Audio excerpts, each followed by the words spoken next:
Since the last devlog, I found that there were two things I wanted to work on that would make my game more engaging: adding more unique set pieces and implementing more visual flair.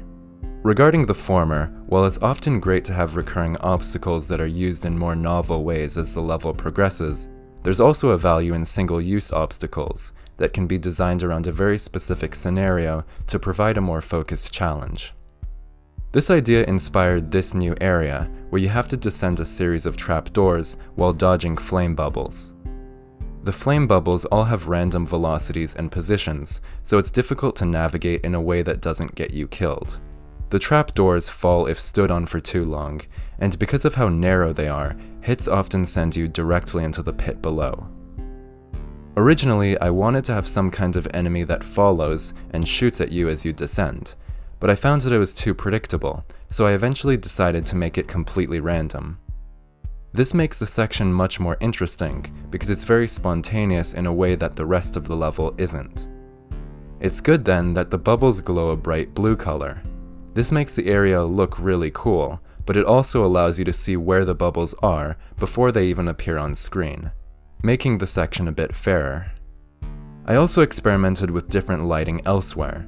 I got a suggestion to add light graphics over the subtractive lights that already exist, and I thought they looked so much better I was inspired to add more lights throughout the level.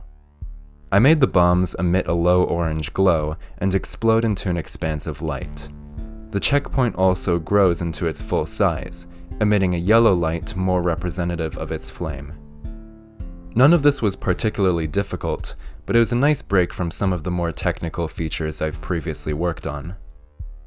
After the lighting, I decided to work on the damage animations. Now, whenever a creature takes damage, it flashes red and purple, and also has an additional graphic that emphasizes the hit. I think it looks much better than a simple flash to white, but it still seems lacking somewhat, so I'll probably make more changes to it in the future. Another problem I had was that certain sprites were too low contrast, which made them hard to see and also generally muddy and unpleasant to look at. This was something viewers also brought up. The most serious cases were the bug, nail, and pickaxe sprites. As you can see, I even added a white blur behind the pickaxe as a cheap way to make it visible. Instead, I changed some of the colors to be more bright.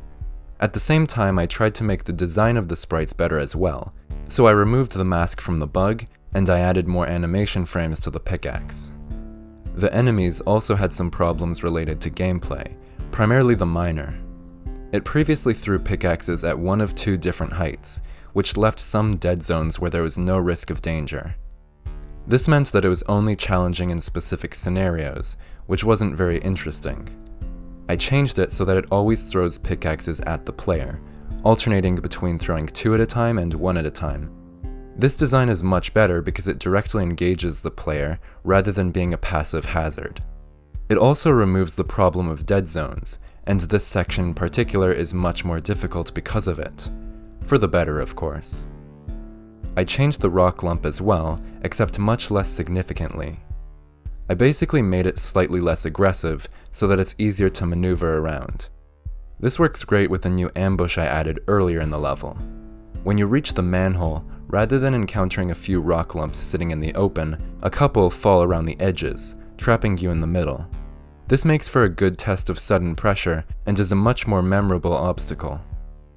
I've also changed some other parts of the level, like rather than going straight to this pipe section, you now loop around an interior area, which gives more opportunity to deal with the enemies. The lower beam area has also been expanded, so there's a slightly more comprehensive encounter with some bombers. Now I can finally talk about the new areas after where the level previously ended. First, there's the suspended metal area, which is interesting because a rock lump appears above you, so you have to use your vertical attack to deal some damage. Then it leads into the flame bubble area I discussed at the beginning. In context, I think it shows just how distinct this area is, and how good it is at breaking up some of the previous areas that kind of blend together. It ends at the entrance of another tunnel, where we have a few obstacles and some bats. Based on a suggestion, I re-added the bats from before, but with sine wave movement. I think they make for a good enemy that's not too difficult, but ensures you stay focused. The tunnel leads to my second favorite new area, where nail guns shoot towards the exit, and you have to time when you jump down. There's also a second version that's more difficult. This area is actually quite unique, because it's the only area where you have to wait for so long while you figure out when to go. The following areas are obviously unfinished, but some of the main layout is defined. You have to make some tricky jumps while avoiding nails, and make your way to a hole in the ground. You have to get through one final room before you finally reach the next checkpoint. Personally, I'm quite happy with the progress I've made. There's still a lot to do, but it's only a matter of time before I finally finish off this level and can move on to other levels.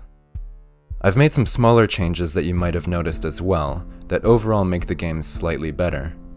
Reaching a checkpoint now fully heals the player, and the player has a slightly larger attack range. I also fixed a bug that caused some of the particles to not appear, and I increased the rate that they appear at. One suggestion I received was to make a more dynamic camera, that offsets relative to the player based on the layout. And while most of the time I think it's preferable to keep the camera centered, considering how many different directions you move in, there are cases like the flame bubble area where it's incredibly useful to see a bit more below you. So I created regions that change where the camera is placed, and you can see how the camera moves when you go in and out of these regions. While I'm on the topic, if you think of any suggestions, please let me know, because I can't overstate just how useful it is to get others' opinions on my game.